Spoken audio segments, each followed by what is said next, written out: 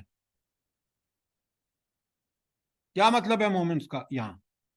وہ ایمان ہے جس کا قرآن پر، اپنے سے قرآن کی دور یہ آپ جنرل بات کہہ کے بالکل اپنے آپ کو اس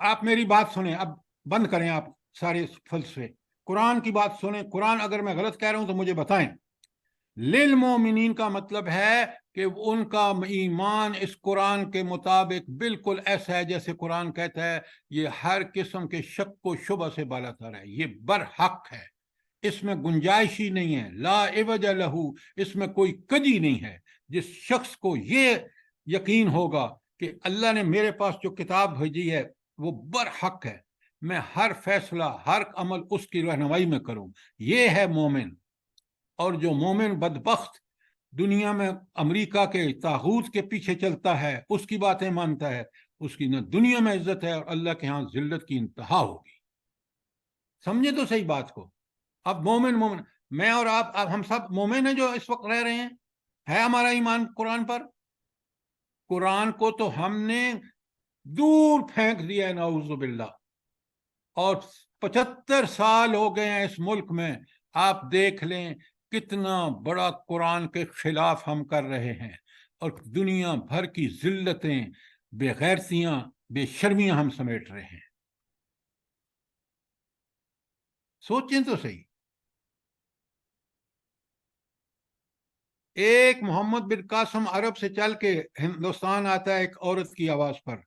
آج اتنی بڑی امت مسلمہ، اربوں کی تعداد، اور غزہ میں نہیں پہنچ سکتے کہ وہاں ہماری مائیں بہنیں بیمار، بوڑھے بچے، وہ بچے بھی جو ایک دن پیدا ہوتے ہیں وہ بھی شہید ہو رہے ہیں۔ ہم میں غیرت ہی نہیں ہے، کیا بات کرتے ہیں؟ قرآن کو سمجھیں تو صحیح۔ للمومنین، یہاں اس میں وہی مومن ہیں جن کو شدید قلق ہے کہ کاش کاش ہم اپنے بھائیوں کے کچھ کام آ جاتے، ہم ان شہیدوں کے، ان مجاہدوں کے دعائیں دن بھر کرتے ہیں۔ یہ ہیں وہ مومن جن کا ایمان ہے۔ آپ مجھے بتائیں، آپ کے کسی لیڈر نے اللہ ماشاء اللہ بیان دیا ہو ان کے حق میں؟ یہ پاکستان کو لوٹ کے کھا گئے ہیں، ان کی زبان نہیں کھل سکتی، ان کا قرآن پر ایمان نہیں ہے۔ تو یہ ساری سعادتیں غور سے سنیں، اس نصیحت، لاجواب نصیحت، بے مثال نصیحت، اور یہ بیماریوں کا علاج جو دل کی ہیں، اور یہ ہدایت بھی ہے کن لوگوں کے لیے جو اس پر ایمان لا کے اس کتاب کے مطابق اپنی زندگیاں استوار کریں، پھر اللہ وہ رحمت ہے، اس کے لیے رحمت ہے۔ کوئی سوال، کوئی چیز کلیئر نہ ہوئی ہو، اس آیت کو یاد کر لیں، یہ بہت ہی زبردست اللہ تعالیٰ نے بات ارشاد فرمائی ہے۔ اچھا، اب سنیں، آپ چاہیں تو اپنا قرآن کھول لیں، سورہ بنی اسرائیل 17 نمبر پر ہے اور آیت 82، جلدی سے نکالیں۔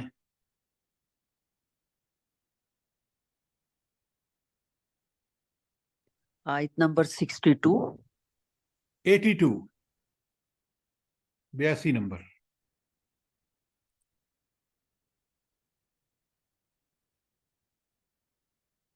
یہ کسی کا وہ کیمرہ کھلا ہوا ہے، بند کریں۔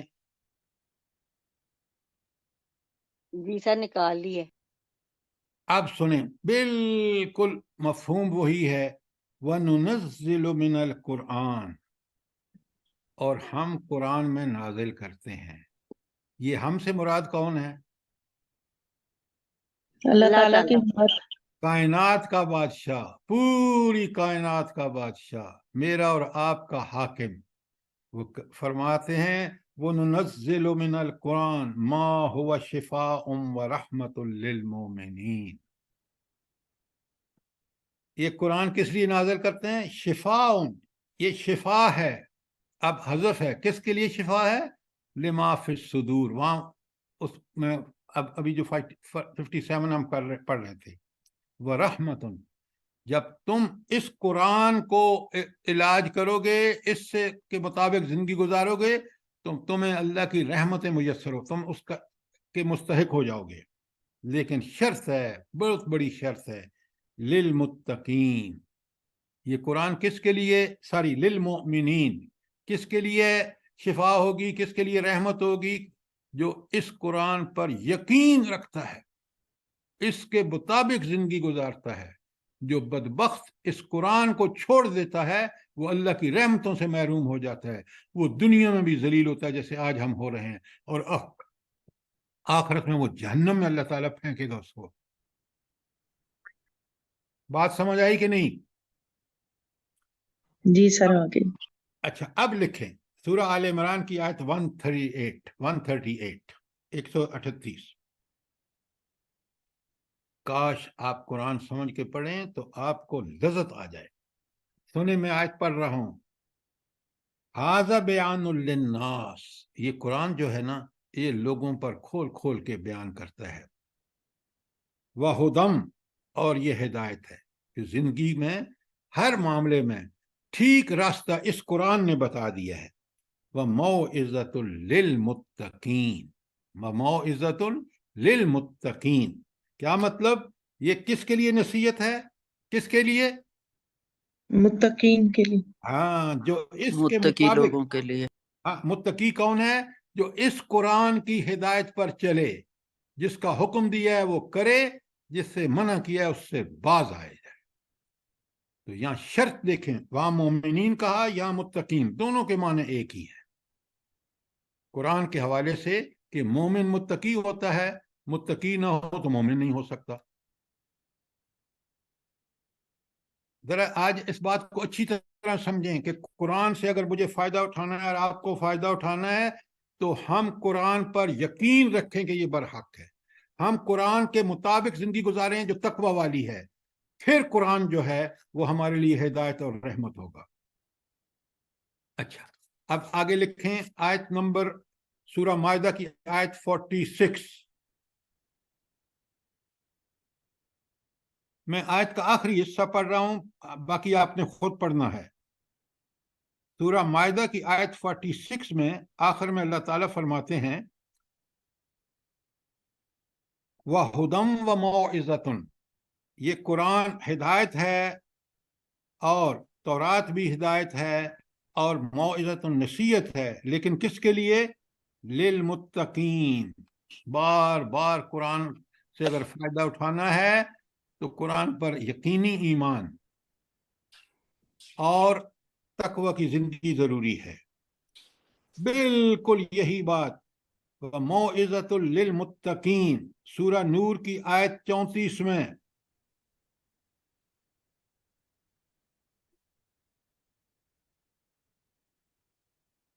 تو آپ یہ مجھے بتائیں، قرآن کو بہترین غلاف میں لپیٹ کر اب اونچی جگہ رکھ دینا اور رمضان میں کھولنا، تو کیا وہ شخص قرآن پر ایمان رکھتا ہے؟ بتائیں مجھے. نہیں سر. یہ تو مذاق ہے. یہ کس قسم کا ایمان ہوگا سر؟ جی، کا یہ تو ایمان کی کوئی مثال ہی نہیں ہے کہ قبروں میں لپیٹ کے تو رکھ دیں اور بس رمضان میں کھول لیں قرآن شریف. تو آپ نہ وہ ایمان ہے اس کا قرآن پر، نہ وہ متقی ہے، تو فائدہ اس کو قرآن کیسے دے گا؟ قرآن میں بہت ساری آیتیں ہیں، میں آپ قرآن پڑھتے ہوئے ذرا نوٹ کریں گے کہ یہاں آخر میں اللہ تعالیٰ کہتا ہے کہ یہ قرآن ہدایت اور رحمت صرف مومنین، متقین، محسنین کے لیے ہے.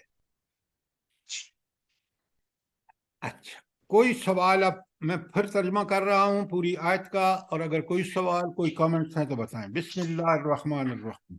یا ایھا الناس، اے ساری دنیا کے لوگوں، قیامت تک آنے والے لوگوں، قد جاءتکم موعظۃ من ربکم، یہ قرآن نصیحت آ گئی ہے تمہارے پاس. کس کی طرف سے؟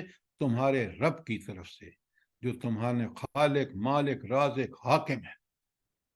وَشِفَاءٌ لِمَا فِي الصُّدُورِ، اور ساری سینوں کی بیماریوں، دلوں کی بیماریوں کا علاج یہ قرآن ہے. اور میں نے آپ کو بتایا کھول کے کہ آج دنیا جل رہی ہے، مسلمان تباہ و برباد ہے. کیوں؟ اس کے دلوں میں روگ ہے. اس کا علاج قرآن ہے. قرآن کے ہم قریب نہیں جاتے. وہدن، یہ ہدایت ہے. مطلب کیا؟ زندگی کے ہر معاملے میں وہ سیدھے راستے کی طرف یہی قرآن رہنمائی کرتا ہے. وَهَذَا الْقُرْآنُ يَهْدِي لِلَّتِي هِيَ أَقْوَمُ، سورہ بنی اسرائیل کی آیت ہے. یہ قرآن وہ راستہ دکھاتا ہے جو سب سے سیدھا ہے. یہ ہے ہدایت. وَرَحْمَةٌ، جب اس پر عمل کرتا ہے تو اللہ کی رحمتوں کا مستحق ہو جاتا ہے. لیکن یہ سب کچھ کس کو ملے گا؟ للمومنین، جو مومنوں میں سے ہوگا، جو اس قرآن کو پر حق مان کے اس کی تعلیمات کے مطابق اپنی زندگی استوار کرے گا. کوئی سوال، کوئی چیز جلدی بتائیں.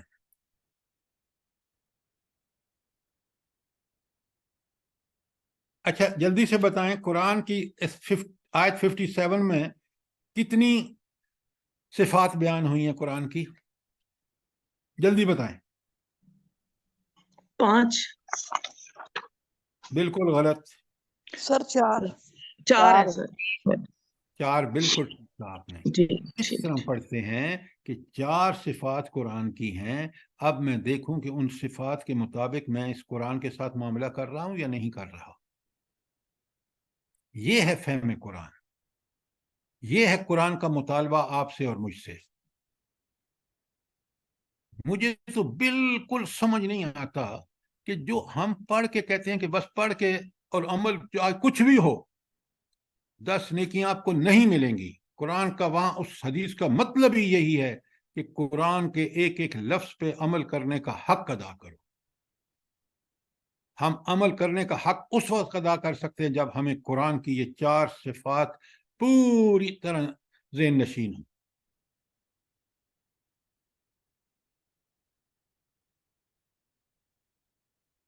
اچھا، اب اگر کوئی سوال نہیں ہے اور آپ مجھ سے وعدہ کریں کہ آپ اس کو یاد کر لیں گے تاکہ پھر ہم زندگی کے ہر موڑ پہ اچھا طریقہ میں آپ کو بتاؤں. جو سب سے اچھا طریقہ ہے، جب ایسی آیات ہونا 4-5 آیات آگے پیچھے ساری پڑھ لیں، یاد کر لیں، اور نماز میں ان کو پڑھیں، فارغ وقت میں ان کو پڑھیں، پھر دیکھیں آپ کا ایمان کیسے بنتا ہے. اب آ جائیے آیت 58 پر. اللہ تعالیٰ فرماتے ہیں سر شکر الحمدللہ مجھے یاد ہے اور میں روز نماز میں پڑھتی بھی ہوں الحمدللہ ثم الحمدللہ. بس اللہ کا شکر ادا کریں آپ. لیکن آپ کو یہ معنی اسی طرح پتہ تھے جس طرح میں نے سمجھائے ہیں؟ سر کچھ کافی پتا تھے، کافی اب اور زیادہ سمجھ آ گئی. تو ذرا سمجھ کے پڑھا کریں نا، غور کیا کریں. سنیں آیت 58 اور آیتوں کا ربط دیکھیں. قل، اے اللہ کے رسول نے بتاؤ، اعلان کرو. کس بات کا؟ بفضل اللہ و برحمتہ. یہ اللہ کے فضل اور اس کی رحمت ہے. بلا اللہ کا فضل اور رحمت کیا ہے؟ سر یہ قرآن. یہ قرآن. بالکل آپ نے ٹھیک کہا. یہ اللہ کا فضل ہے. ہمارا کوئی حق نہیں تھا. اس کے کرم اور فضل سے اس نے باتیں کھول کھول کے اس قرآن میں بیان کی تاکہ ہمیں سمجھانے کی کوئی کسر نہیں چھوڑی. تو یہ ہے اس کا فضل اور اس کی رحمت ہے. اگر ہم اس کی رحمت کا مستحق بننا چاہتے ہیں تو اس قرآن کو پکڑ لیں. فَبِذَلِكَ فَلْيَفْرَحُوا، تو اسی کے لیے ان پہ لازم ہے کہ وہ خوشیاں منائیں، سیلیبریٹ کریں. کیا مطلب ہے؟ اس قرآن کے موجود ہونے پر جتنی خوشی ادا کی اللہ خوش ہوا جائے اتنا کم ہے. کیوں؟ یہ دنیا کی خوشیوں اور آخرت کی خوشیوں کا سارا حصول اس کے عمل کرنے پہ ہے. لہذا فَلْيَفْرَحُوا، وہ خوش ہوں، سیلیبریٹ کریں. هُوَ خَيْرٌ مِّمَّا يَجْمَعُونَ، یہ قرآن اس سے کہیں بہتر ہے جو دنیا میں مال سمیٹ رہے ہو. بھلا قرآن کیوں بہتر ہے اور مال جو سمیٹ رہے ہیں وہ کیوں بہتر نہیں ہے؟ اللہ تعالیٰ کیوں کہہ رہے ہیں؟ ذرا جواب دینا، دلیل دے مجھے. سر قرآن میں دنیا اور آخرت کی بھلائیاں ہیں اور نہیں مال و متاع. نہیں نہیں نہیں نہیں، دونوں کو کمپیئر کر کے بتائیں. بات مال سوال حقیقت نہیں ہے سر، وہ تو وقتی طور پہ ہے. نہیں ڈاکٹر صاحب نہیں، یہ آپ جو بات کہہ رہی ہیں یہ بڑی دور کی بات ہے. سر دنیا کی جو بھی بھلائیاں ہیں نا وہ ساری ختم ہونے والی ہیں، جبکہ اس قرآن کے مطابق خدا اگر کے ہم بندے زندگی گزاریں کیا بات کر رہے ہیں؟ خود بھلائیاں باقی رہیں گی، مال ختم ہونے والا ہے. سوچ کے بولیں. دنیا کی بھلائیاں ختم ہو جائیں گی، وہ تو ساتھ جائیں گی، آخرت میں کام آئیں گی. اب سنیں پہلے بات سنیں اب میری. ہو خیرن، یہ قرآن بہت بہتر ہے. اس پہ عمل کر کے جب بھلائیاں کمائیں گے نا، دنیا بھی رحمت کے مستحق ہوں گے اور آخرت میں یہ بھلائیاں تمہارے ساتھ جائیں گی. اور مال یہ دنیا میں اللہ نے آزمائش کے لیے دیا ہے، اور یہ مال دنیا میں ہی رہ جائے گا، آگے ساتھ اس نے کچھ بھی نہیں جانا. وہاں کام آئیں گی تو بھلائیاں کام آئیں گی. تو ہوا خیرن، یہ قرآن ہی بہتر ہے. اور مما یجمعون، وہ جو تم چیزیں جمع کرتے ہو، جو مال جمع کرتے ہو، وہ تو یہیں رہ جائے گا، اسی کے بارے میں تم سے سوال ہوگا. 4 حروف ہیں. قرآن کتنا ہم سوچتے نہیں ہیں. ساری صلاحیتیں جو اللہ نے ہمیں دی ہیں یہاں لگاتے، اس پہ عمل کرتے تو آج دنیا میں بھی ہم ٹاپ پہ ہوتے اور آخرت میں جنت ملتی. اس کو چھوڑا، دنیا کی ذلتیں آپ کے سامنے ہیں. مال تو بنا لیا، ڈگریاں بھی ہم نے لے لیں، ڈالر میں تنخواہیں بھی لے لیں اور کوٹھیاں بھی بنا لیں. عزت کہاں ہے؟ ذلت کی انتہا نہیں ہے یہ.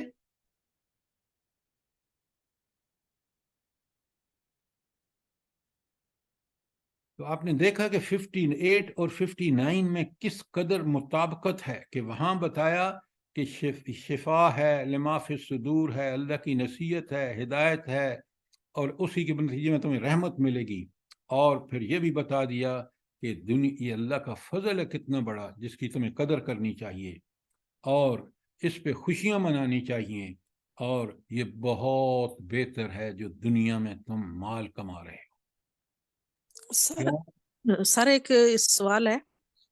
جی سوال کریں. دنیا میں اس مال کے علاوہ بھی جو بھی ہم کوششیں کر رہے ہیں جو اس دنیا کو حاصل کرنے کے لیے، جیسے شہرت، اولاد کے اوپر اپنا سارا کچھ صرف کر دینا، جو اس کو صحیح راستے پہ نہ چلانا بلکہ اس کی خواہشات، اور یہ سارے دنیا میں جو بھی ہماری کوششیں، وہ بھی اسی میں آ رہے ہیں نا. جو بالکل آپ ٹھیک کہہ رہے ہیں. وہ دیکھیں نا، جو آپ ساری باتیں فرما رہے ہیں بالکل آپ ٹھیک کہہ رہے ہیں. وہ ہم جمع کر رہے ہیں، دنیا کی عزت، شہرت، ڈگریاں، اقتدار، پوزیشنیں وغیرہ وغیرہ، وہ ساری اس میں خیر مما، یہی تو ہم جمع کر رہے ہیں. جی جی. اور یہ سب یہاں رہ جائے گا. ایک سانس رکی، مال پہ پڑ گئے وارثین، عہدے دوسروں کو مل گئے، اور ہم نے تو دینا اب حساب. جو کچھ اللہ نے ہمیں دیا ہے اس کی تیاری ہم نے کی ہے یا نہیں. ٹھیک ہو گیا؟ بالکل آپ نے ٹھیک کہا. صرف مال نہیں بلکہ ہر چیز وہ جو جمع کر، یجمعون. آپ ذرا ان 2 آیتوں پہ اگر غور کریں نا، آپ حیران رہ سر جائیں. دیکھیں کہ یہ جو آپ آیت بتا رہے ہیں، اس کو سن کے آدمی کو کیسا خوف آتا ہے کہ ہم لوگوں سے تو ہر چیز کا حساب کتاب ہوگا، اور کس کس چیز کا جواب دیں گے ہم لوگ. بے شک بے شک، کاش ہمیں اس بات کا احساس ہو. نہیں سر، جب آپ کہتے ہیں نا کہ سانس رکی، تو پھر انسان اسی ماحول میں چلا جاتا ہے کہ سانس رکنے کی دیر ہے، کچھ بھی ہمارا نہیں، ہمیں کچھ بھی، سب کچھ ادھر رہ گیا، دوسروں کا ہو گیا. ہاں، بلکہ ہمیں آخری منزل تک پہنچانے کا بس بھی ہمارے اختیار میں نہیں، دوسروں کے اختیار میں. بے شک بے شک، یہ حقیقت زندگی کی. بہت صحیح. فرمایا سر آپ نے۔ یہ آپ نے جو کہا نا کہ ہر چیز کا حساب ہوگا، سر جب ہم چھوٹے تھے تو ہماری نانی اللہ بخشے وہ کہتی تھی اتنے کپڑے مت بناؤ، حساب دینا پڑے گا، پانی زیادہ مت بہاؤ، حساب دینا پڑے گا۔ ہم کہتے تھے پتہ نہیں نانی کیا کہہ رہے ہیں، سر اب سمجھ آئی کہ واقعی ہر چیز کا حساب دینا پڑے گا، سوچ سمجھ کے کرنا چاہیے۔ آپ دیکھ رہے ہیں وہ آپ کی نانی ماشاءاللہ آج کے پڑھے لکھوں سے کہیں زیادہ اللہ کی باتوں کو سمجھتی تھیں۔ جی سر بالکل بالکل۔ آج ہم ڈگریاں لے کے بھی جاہل ہیں، اور وہ لوگ کم پڑھ لکھ کر بھی کتنے اللہ سے ڈرنے والے تھے، کبھی سوچا آپ نے؟ جی سر بالکل، میں یہی سوچتی ہوں کہ وہ کتنے قابل لوگ تھے اور کتنا ان کا ایمان مضبوط تھا، کتنا جانتے تھے وہ۔ کیا بات تھی۔ جی سر۔ اچھا اب سر یہ اس میں نا لکھا ہوا ہے نا کہ بس اس پہ خوش ہو جاؤ کہ یعنی تمہارے سینے پہ قرآن اتر آیا، تو یقین کریں سر پھر لوگوں کی باتیں بھی ہیچ لگتی ہیں جب وہ قرآن پہ چلتے ہوں تو جو تمسخر اڑاتے ہیں قرآن والوں کا، اور پھر وہ محسوس نہیں ہوتا، کیونکہ ہمیں یہ احساس ہوتا ہے کہ ہمارا آخرت اچھی ہو جائے گی اس سے انشاءاللہ۔ دیکھیں اللہ رب العالمین کے رسول صلی اللہ علیہ وآلہ وسلم جن کو لوگ کہتے تھے نبوت سے پہلے یہ صادق بھی ہیں امین بھی ہیں، برا معاشرہ اس میں سب لوگ اعتراف کرتے ہیں، حالانکہ اس وقت نبی نہیں تھے۔ جب نبوت آئی آپ اور میں کیوں پریشان ہوتے ہیں؟ کبھی آپ نے قرآن میں پڑھا نہیں ہے؟ آپ نے وہ کہتے ہیں نعوذ باللہ اسی ہستی کو کہ یہ دیوانہ ہے، یہ پاگل ہے۔ تو یہ انہونی بات نہیں ہے۔ اگر آپ کو کچھ تکلیفیں پیش آ رہی ہیں، آپ اس پہ صبر کر رہے ہیں، تو یہ نبی کریم صلی اللہ علیہ وسلم کی سنت ہے، یہ اس راستے کا ایک جانا پہچانا معاملہ ہے۔ اس پہ میں اور آپ فخر مت کریں کہ ہم کرتے ہیں، یہ اللہ کی دی ہوئی توفیق ہے، اور ہم اللہ کا شکر ادا کریں کہ ہمارے سینوں میں وہ بیماریاں نہیں ہیں جن کا ذکر اس آیت میں آیا ہے، جو انسان کو حیوان بنا دیتی ہیں۔ ہم نے اس قرآن سے شفا حاصل کی ہے دلوں کی بیماریوں کی، اور رب العالمین کا احسان ہے وہ آئندہ بھی ہمیں اس پہ قائم اور دائم رکھے۔ انشاءاللہ انشاءاللہ تو رب کا شکر ادا کرنا چاہیے، اس پہ کسی طرح کا اظہار نہیں کرنا چاہیے کہ نعوذ باللہ میں یہ کر رہا ہوں، یا بالکل نہیں۔ اللہ کا شکر ادا کریں، جتنا کر رہے ہیں وہ ابھی کم ہے، اس سے زیادہ کریں۔ ما توفیقی الا باللہ علیہ توکلت علیہ انیب۔ ہاں لیکن یہ پڑھتے ہم ہیں، کاش ہم اس کے معنی بھی سمجھیں۔ یہ جو ہم پڑھنے والے ہیں نا، یہ جو ہم پڑھنے والے ہیں نا، ہمیں یہی فقط تکبر ہے، نعوذ باللہ۔ شیطان کہتا ہے دیکھو تمہیں کتنی آیتیں آتی ہیں، لیکن اصل بات یہ ہے کہ کیا ہم اس کا صحیح مفہوم سمجھ کے اس کو زندگی میں، سیرت و کردار اسی چیز کا نام ہے کہ قرآن کے مطالبات کے مطابق اپنے آپ کو فضائل سے آراستہ کر لینا اور اپنے آپ کو برائیوں سے بالکل بچا لینا۔ میں نے اس لیے 2 پیج آپ کو بھیجے ہیں، اور بھیجے اس لیے ہیں کہ میں اور آپ دیکھیں کہ ان میں کون سی چیز ایسی ہے جو ابھی بھی میرے دل میں باقی ہے، رضائل میں سے اس کو نکال باہر کریں، فضائل میں کس چیز کی کمی ہے اس کو دور کریں۔ تو قرآن کریم نے آپ کو بتا دیا اور کھل کے چیز آپ کے سامنے آ گئی ہے، اب ہم اس پہ توجہ دیں۔ ہم اپنی دیکھیں، اصل میں پتہ ہے مسئلہ کیا ہے؟ ہمارا مسئلہ بڑا گمگیر ہے۔ قرآن ہمیں کہتا ہے کہ تمہارے سامنے نمونہ ہے حضور نبی کریم صلی اللہ علیہ وآلہ وسلم، سیرت پڑھیں تو صحیح، کیا ہم اس کے مطابق ہیں یا نہیں؟ ہمیں تو یہ کرنا ہے۔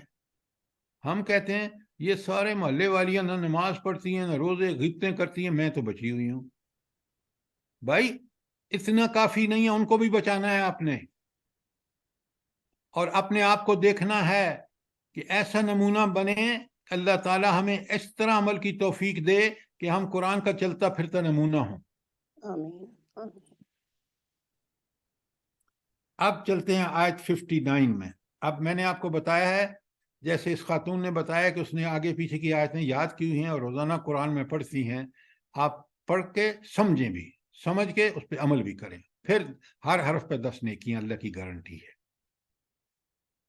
سر جی ایک بات کر سکتی ہوں؟ جی اوپر جی سر جی، میں اپنی بات کروں گی کہ مجھے تو روزانہ غم ہی لگا رہتا ہے کہ ہمارا عمل کیوں نہیں ہے اس کے مطابق. روزانہ پڑھتے ہیں, پڑھاتے بھی ہیں, لیکن وہ عمل کیوں نہیں ہے, ایک غم ہے اندر بہت زیادہ. ویسا عمل نہیں ہے جیسے اللہ تعالیٰ چاہتے ہیں. یہ آپ کے ایمان کے پکے ہونے کی نشانی ہے کہ مومن ہر آن اپنا جائزہ لے کے وہ کہتا ہے کہ یہ کمی ہے, یہ کوتاہی ہے, مجھے اس کو دور کرنا ہے. جب تک یہ فکر ہمیں دامنگیر ہوگا, جب تک ہم اپنی اصلاح کریں گے. تو یہ آپ اس بات پہ پریشان نہ ہوں, فکر مند ضرور ہوں اور اس پہ عمل کریں, تاکہ ہم, اگر یہ فکر نہیں ہے تو پھر میرا ایمان نہیں ہے کہ میرے اندر کمیاں ہیں, کوتاہیاں ہیں, اس کو دور کرنا ہے. قرآن جب پڑھتے ہیں تو ہمیں سمجھ آتا ہے. دیکھیں نا, اسی آیت میں تو اللہ نے اتنی لمبی چوڑی کھول کے بات ہمارے سامنے رکھ دی کہ دلوں کی بیماریاں تو بے شمار ہیں. اور میں اس پہ سر لیکن ہم آپ کوئی لیکچر سنتے ہیں, کوئی بک سیرت کی پڑھتے ہیں تو سر ہمارا ایمان تازہ ہو جاتا ہے. لیکن سر پھر کچھ دن تازہ رہتا ہے, پھر دیکھیں میڈم, یہ بالکل نہیں, اگر آپ کا قرآن سے رابطہ مستقل نہیں ہوتا. ورنہ اگر قرآن آپ نے طے کر لیا ہے کہ میں نے چاہے 2 ہی آیات روز پڑھنی ہے, سمجھنی ہے, ان کو اپنی زندگی میں دیکھنا ہے, پھر آپ کی یہ کیفیت نہیں ہوگی. یہ کیفیت اس وقت ہوتی ہے قرآن پڑھا, اس وقت فکر ہوئی, رکھ دیا, 6 مہینے بعد, 1 ہفتے کے بعد, 10 مہینے کے بعد قرآن کھولا, پھر یہ فکر ہوگی. ورنہ روز پڑھ کے, روز سمجھ کے اس پر اپنی اصلاح کا, تو یہ کیفیت نہیں ہوتی جو آپ بتا رہے ہیں. یہ کیفیت اس وقت ہوتی ہے یا تو قرآن ہم بغیر سمجھے پڑھ رہے ہیں, اس پہ غور و فکر نہیں کر رہے, اپنی اصلاح نہیں کر رہے, تو پھر تو یہ کبھی حل نہیں ہوگا مسئلہ. اس کا حل ایک ہی ہے, یہ نصیحت ہے. نصیحت پر عمل کرنے سے ٹھیک ہوتی ہیں خرابیاں کم ہوتی ہیں. لیکن اللہ تعالیٰ نے کمی اور کوتاہی ہو جاتی ہے جو ہم سے, اس کے لیے توبہ کا دروازہ کھلا ہے. اور توبہ میں 3 شرطیں ہیں. پہلے, سب سے پہلے انتہائی ندامت, نمبر 2 اس کام کو چھوڑ دینا, اور نمبر 3 باقی سارے کاموں کو قرآن کے مطابق کرنا. تو چھوٹی موٹی کوتاہیاں اللہ تعالیٰ معاف کر دے گا. اب چلتے ہیں آیت 59 میں, بڑے غور سے سنیے. اللہ تعالیٰ نے تو یہ بتا دیا نا, اور قرآن میں کھول کے بتا دیا. قرآن ایک ایسی, کبھی اپنے آپ کو قرآن کہتا ہے قرآن کتاب حکیم ہے, کبھی کہتا ہے یہ قرآن کتاب مبین ہے. تو قرآن کی یہ نام جو ہے نا, کبھی قرآن کہتا ہے میں فرقان ہوں, حق و باطل کی تمیز کرتا ہوں. لہذا اب قرآن بتا رہا ہے کہ اس کے اندر رہو گے تو تمہیں سمجھ آئے گا, اس کے مطابق چلو گے تو ٹھیک. کل اے نبی کریم صلی اللہ علیہ وسلم سے حکم ہوتا ہے, بتاؤ ان کو, آرائی تم کا ایک تو کیا تم نے نہیں دیکھا, لیکن اس کا صحیح مفہوم کیا اردو میں ترجمہ کیا ہوگا, جلدی بتائیں. غور و فکر نہیں کیا ہے. ہاں, ویری گڈ. کیا تم نے غور و فکر نہیں کیا کس بات پر؟ ما انزل اللہ لکم, وہ اللہ نے جو تم پر نازل کی ہے ساری نعمتیں, من رزق, رزق میں سے جو اللہ نے تمہارے لیے نازل کیا ہے. فجعلتم منہ حراما و حلالا, تم خود اس میں سے حلال و حرام کا فیصلہ کرتے ہو. نازل اللہ نے کیا, یہ اختیار اللہ کے پاس, تم کہاں سے آ گئے, تم یہ کام کرتے ہو. کل, ان سے کہو, اللہ اذن لکم, کیا تمہیں اللہ نے اجازت دی ہے؟ اللہ تعالیٰ نے تو نبی کو بھی اجازت نہیں دی. حلال و حرام کا فیصلہ اللہ کا ہے, حالانکہ نبی سارے معاملات میں ہمارے سربراہ ہیں. کس معاملے میں؟ ہر معاملے میں جو اللہ نے فیصلہ کر دیا ہے. ام علی اللہ تفترون, یا تم اللہ پر جھوٹ باندھتے ہو یہ حرکت کر کے, حلال و حرام کے فیصلے کر کے.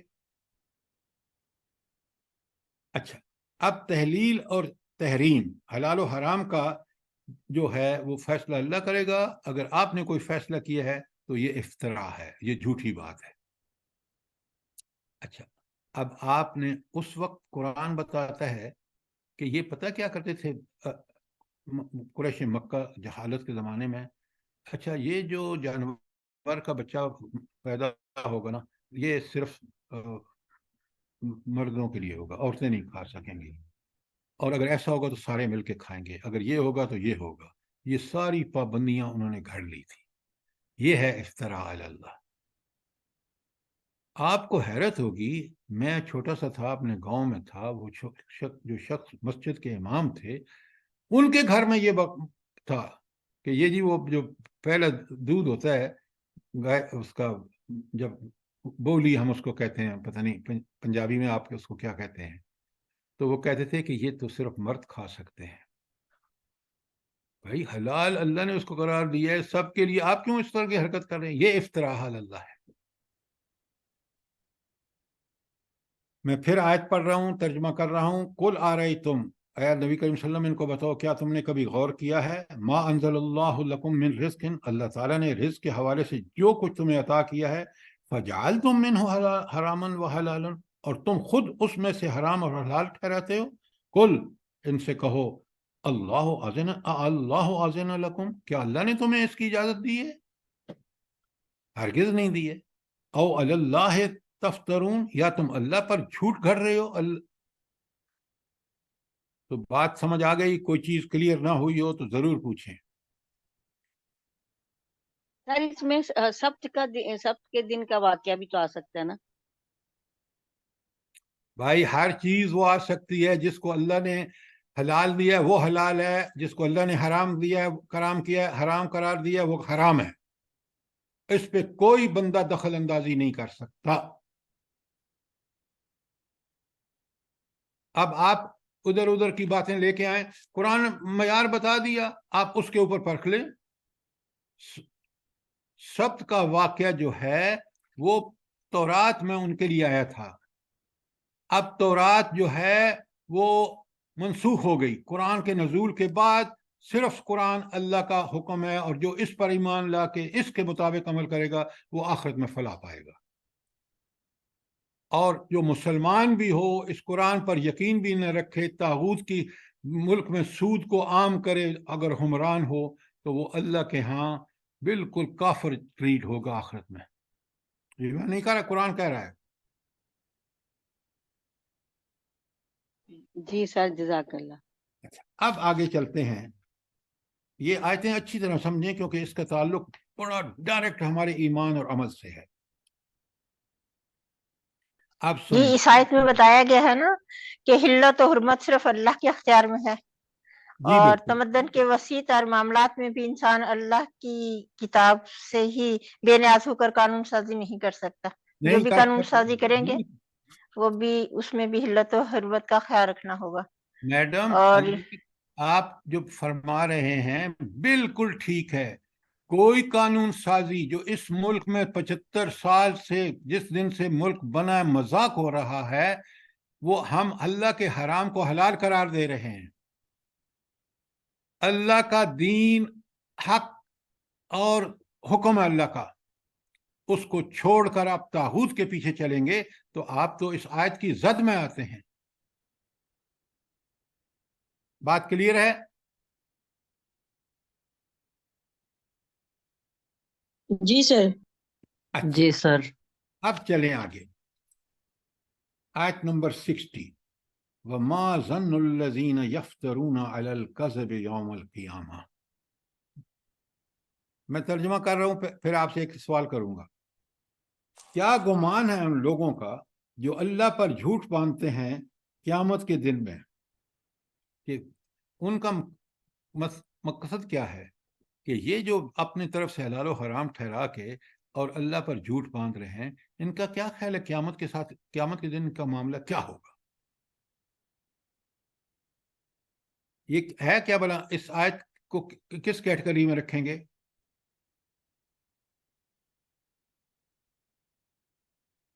جو حلال حرام کا یہ کرتے ہیں نا بیٹا بات سنو، یہ ہے انذار، یہ ہے تنبیہ کہ ذرا سوچو. تم جہاں دنیا میں اللہ پر جھوٹ باندھ رہے ہو نا، قیامت کے دن ذرا سوچو تمہارا کیا حشر ہوگا. یہ ہے انذار، یہ ہے وارننگ، یہ ہے تنبیہ. ذرا قرآن کی روح کو سمجھئے، پھر آپ خود اپنا ایک اس کا خلاصہ بنائیں. ان اللہ لذو فضل علی الناس، اللہ تعالیٰ تو لوگوں پر بڑے فضل کرنے والے ہیں. کیا مطلب ہے؟ اس کی شریعت جو ہے اتنی آسان، اتنی فطرت کے مطابق کہ اللہ تعالیٰ نے حرام بھی انہی چیزوں کو ٹھہرایا جو ناپاک ہیں. انسان کی فطرت بھی اس سے نفرت کرتی ہے. جن چیزوں کو حلال ٹھہرایا ہے ان کو ہم پسند بھی کرتے ہیں. تو اللہ تعالیٰ نے، اللہ بڑے فضل والے ہیں. تو فضل اس ہستی کا ہوتا ہے جو آپ کے لیے آسانیاں پیدا کرے، آسانیوں سے بھی آسانیاں. وَلَكِنَّ أَكْثَرَهُمْ لَا يَشْكُرُونَ. اکثریت کا معاملہ کیا ہے؟ وہ شکر نہیں کرتے. میں نے آپ کو بتایا ہے پہلے دل کا شکر ہے کہ وہ اس بات کا دل ان کا اعتراف نہیں کرتا. وہ حرام کھانے میں، شراب کباب کی زندگی میں ان کو مزہ آتا ہے. تو یہ ناشکرے ہیں کہ اللہ نے اتنی حلال، صحت کے لیے مفید چیزیں رکھی ہیں، ان کو چھوڑ کے یہ حرام کھاتے ہیں. تو پہلی بات کہ یہ ناشکری ہے اللہ کی، کہ اللہ کی نعمتیں، حلال نعمتوں کو چھوڑ کے بندہ دل میں اس کا تمنا رکھے کہ کاش مجھے رشوت مل جائے، مجھے حرام پیسہ مل جائے، مجھے شراب مل جائے. یہ ساری چیزیں جو ہیں یہ ناشکری ہے. ظاہر ہے جب دل میں نہیں ہوگا شکر، اعتراف نہیں ہوگا، زبان پہ بھی نہیں ہوگا، اور عمل سے تو ہو ہی نہیں رہا، کیونکہ عمل آپ ناشکری کا کر رہے ہیں. وَمَا ظَنُّ الَّذِينَ يَفْتَرُونَ عَلَى اللَّهِ الْكَذِبَ يَوْمَ الْقِيَامَةِ. تو کیا گمان ہے ان لوگوں کا جو اللہ پر جھوٹ باندھتے ہیں کہ قیامت کے دن میں ان حوالے سے ان کا کیا معاملہ ہے. ان اللہ لذو فضل علی الناس، اللہ تو لوگوں پر بڑا فضل کرنے والے.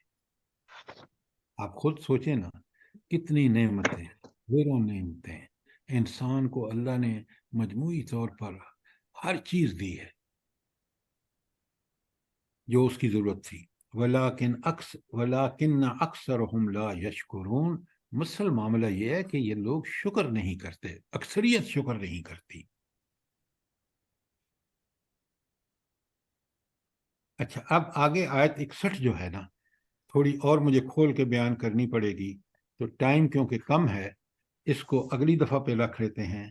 اب اگر کوئی سوال، کوئی کامنٹ آپ کا ہو، جو بات کلیئر نہ ہوئی ہو، تو ضرور کلیئر کریں تاکہ آپ قرآن کو سمجھیں، ہم سمجھ کے اس پر عمل کریں، اور اس کی رحمتوں کے کہ اللہ تعالیٰ ہمیں مستحق بنا دے.